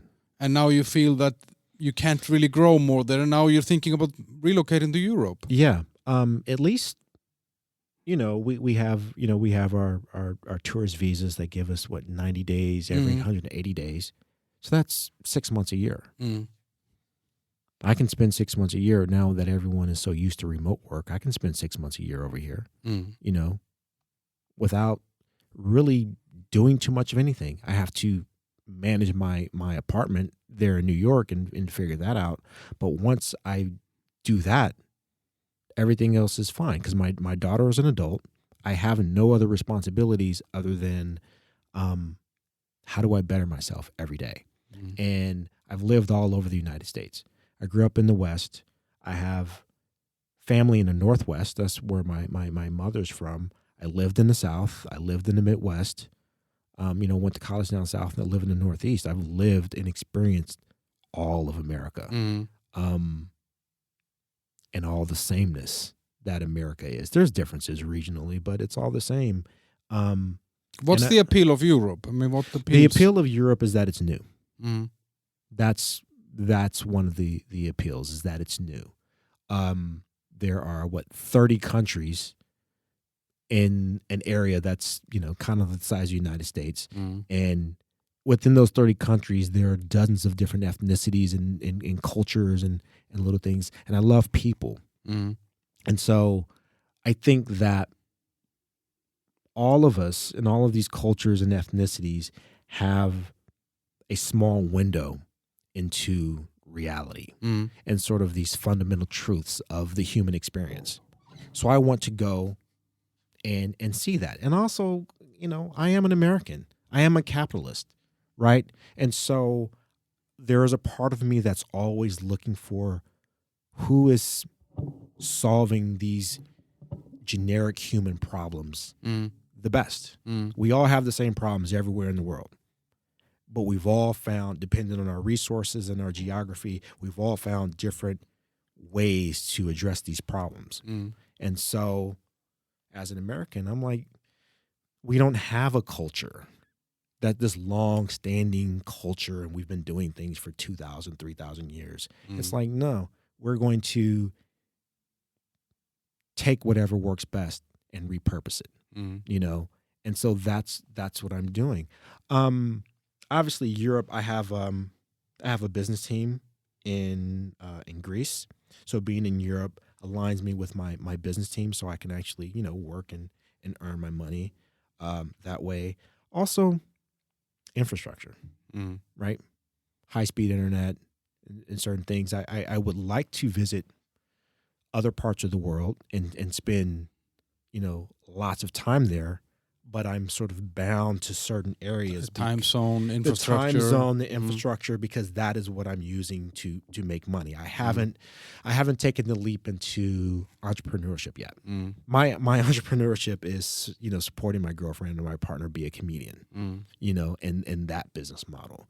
I dabble with music and I do some things there, my writings and podcast. But I am a creature of capitalism, Mm. of the machine, Mm. and extracting, resources / money out of the machine. Now I'm going to use it for my own purposes, but I'm kind of tied into that. Mm. So that's kind of why Europe, from a logistics standpoint. But the people and the languages and just the different diversity. perspectives. Yeah. Oh. Yeah, one of the things here, because I've been going to comedy shows for the past 3 weeks, is that everyone is kind of racist towards everyone here in Europe, Mm. in an interesting way. Now I know it's for comedy, but there's a truth there. Mm. Germans are always going to take shit for the war Yeah. Forever. forever. Yeah. The English are Russians, and obviously now making it yeah, even worse. yeah. The English are always going to be sort of the world villains. Yeah. Because they kind of fucked with everybody. Yeah. Someone actually made a funny joke about how Austria and Germany, how Austria basically is just like Germany in all the the bad ways that we know from history, but no one ever talks about Austria, Mm-hmm. and how the Austrians have sort of were very active players in all of that, Yeah. except they offloaded all the guilt On the Germans. and all the blame on the Germans, Yeah. and they're just kind of sitting back like, yeah, Yeah. it's terrible what happened, Yeah. and obviously, Poles are. I'm familiar, even with within American history, I'm familiar with the sort of the bifurcation between, let's say, Northwest Europe Mm. and Southeast Europe, and sort of the historic tensions there. That actually sort of burst my bubble growing up in the United States about what racism is and sort of the genesis of that and what's really going on there. But I just like the fact that it is sort of a rowdy, mash of cultures living in this small space. And tumultuous past, notwithstanding, people have carved out what I think is a pretty solid society of where the emphasis on how do we provide the basics for the humans that we're responsible for? How do we build and foster better community? Now, you may not necessarily, as an individual, you may not have some of the top end opportunities that we may have in the United States. But, we talked about this the other day. It's like, living in America is like owning a Rolls Royce and renting an apartment. Yeah. Exactly. Yeah, it's like, are those the right priorities? Yeah. I don't know. Versus, you own your house or your flat, and you have take that your and, vacations. and you ride public transportation. Yeah. Now to an American, not having a car, it's like, oh my God. What's wrong? Yeah. But again, would you rather own a car? Or would you rather own real estate? Yeah. Yeah, you can sleep in the house, not in the car. Well, you can sleep in the car. You can. A lot of people do, actually. Yeah. A lot of people are. Yeah. But yeah, I think I didn't talk about any of the stuff that I wrote down here on the paper, which is fine because we spoke about a lot of other stuff. Yeah. Yeah. Give me the book again. The name of the book. It's called Inner Demons: Blazing a Path to Happiness. And where do people find it? You can find it on Amazon. Yeah, Barnes and Noble. That's an American company. I would say Amazon. Yeah, it's a good read, guys. It's because it's I was surprised how much you remember, like how much you could recall and stuff. It's a curse. Yeah, but it's a really good read. And then your podcast is called Talking Shit. Talking Shit. And that talking an S and then star. Yeah. And I'll put links to all this on the episode description. I'll give a little summary about the book. Obviously, it's from year 5 to like 35 in my life, and even though I'm using my stories, it's not really about me. No, it's a character. It was me, but it's a character, and you're watching a person try to find themselves, and you're watching a person have experiences. And one of the things that I wanted to do in the book, I didn't want to say, I did this and I did that, and look at the great things I did. I wanted to take people into the mind state. Like, I found myself in this situation. I had these traumas and these motivations that I brought into it. These are the decisions that I made based on the information that I had. And this is what happened. So this is the experience of living and the experience of learning tough lessons and how that changes a person. Because I really wanted to use my stories as a way to talk about a lot of the universal themes that we all deal with, like insecurities, family, love. And you're very honest with all this in there, Yeah, I'm not a good guy in this book. I don't shy away from saying the things that I did wrong. When you were being selfish and when I was being selfish, when I was being manipulative, when I was so even going back to Otis, one of the difficult things for me to categorize that as abuse is that I was aware of all the things that I was, in all the ways I was being disobedient.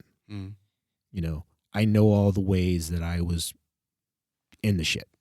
So part of me understands that, yeah, I deserve some type of discipline and punishment. Maybe not what I got, but I do realize I was, quote unquote, a bad kid in a lot of ways. I wasn't a bad kid. There are very few real bad kids. But yeah, it's just the experience of these things and what happens to a person as they experience and deal with trauma. Are you happy that you didn't kill Otis? Yeah. Yeah. I mean, and not even just for how that would have changed my life, but it's an overreaction. The situation didn't deserve that. It didn't deserve that. He wasn't an evil man. He was just small. Yeah. I didn't kill him, but I did want to kick his ass. And I was like, okay, I'm not going to kill him, but when I get big enough, I'll kick his ass. Oh yeah, we're gonna have this conversation. And I remember the day I came home because he was doing some handyman shit around the house, and it was always kind of ticked me off. I would come home and he would be there, and I was about 15 or 16, and I'm like, oh yeah, I think we might have that conversation. Yeah. And I thought about it, and I'm like, yeah, I probably could beat his ass. He was in his 50s at this time. And I'm like, then what? Mm. How does that Improve. improve? Mm. What does that add to my life? Exactly. Yeah, and it didn't add anything. Mm. It would have taken away. I would have been in trouble, whatever. And I realized, I'm like, wait, who is it that I'm upset at? I'm upset at a guy whose life has basically ended up with him being a handyman for his ex-wife, who To pay off his debt. who won't get back with him. Yeah. He doesn't even deserve your. He doesn't deserve it. Yeah. And that was one of the first lessons that I really learned. Mm. That I shouldn't say one of the first. There's a ton of lessons, but that was a key lesson in dealing with sort of my anger and my need for revenge and all of that. It's like, what's the outcome? what's the outcome? What is it worth? Mm. What am I actually going to get out of it? Mm. So no, I'm very happy that I didn't kill him. I'm very happy that he found peace within himself. Mm. He and my mother talked all the time, and what she relays back to me, he's since died, that he was sorry, Mm. and that he was also very proud of me. He was proud of the man that I became, the things that I accomplished, and he was sorry for his missteps and just sort of the small-mindedness that he brought to the equation. But there was never, I shouldn't say never, but there was no real ill will behind it. Mm. And so He just wasn't better. he just wasn't better, but he got better. Mm. We helped me, my sister and I, we helped him stop smoking. Mm-hmm. He was a smoker, and we helped him stop smoking cigarettes. So you actually stopped him from killing himself. Yeah. Not only did you stop yourself from killing him. Yeah. So, we stopped him from smoking, and because, we were very religious, he started going to church more, and he got into that, and he eventually became, a minister and, and so on. And I like to think that our time in his life had a positive benefit as well. Mm. Now, I never liked him.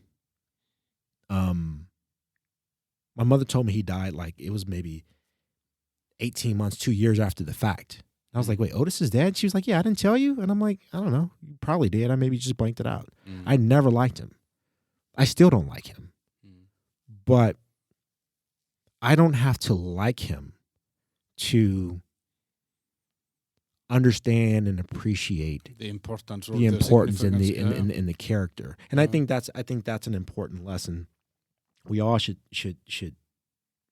maybe consider, that you have your personal feelings about things. We're animals and we're triggered by certain and then things. there is some rational reality. There's the aspiration of who you want to be and who you are striving to be. And it's okay to recognize your anger and your animosity and all these negative things. And sometimes that's enough. I think a lot of times what we really need is just an acknowledgement. Yes, you're angry. You have a right to be, upset and bothered by this thing that happened to you, this thing that didn't happen, whatever. How are you now going to use that? Are you going to continue to be sad and saying what you didn't have? Or are you going to build on it? Or are you going to build on it? And so, yeah, Otis is cool. Oh. These are the final words here, Rock. Oh, I left it on Otis. Yeah. Guys, thanks for listening, and Rock, thanks for coming. You're going off to Barcelona. We're going off to Barcelona for 3 weeks. And then you're going to be back here in the autumn, looking forward? Yes, maybe August, definitely September, we're going to be back. For any potential dates, then Rock is going to be back. Yeah, yeah. I'm doing a little bit of publishing here for you. Looking forward to it. Okay, thanks. Thank you, man.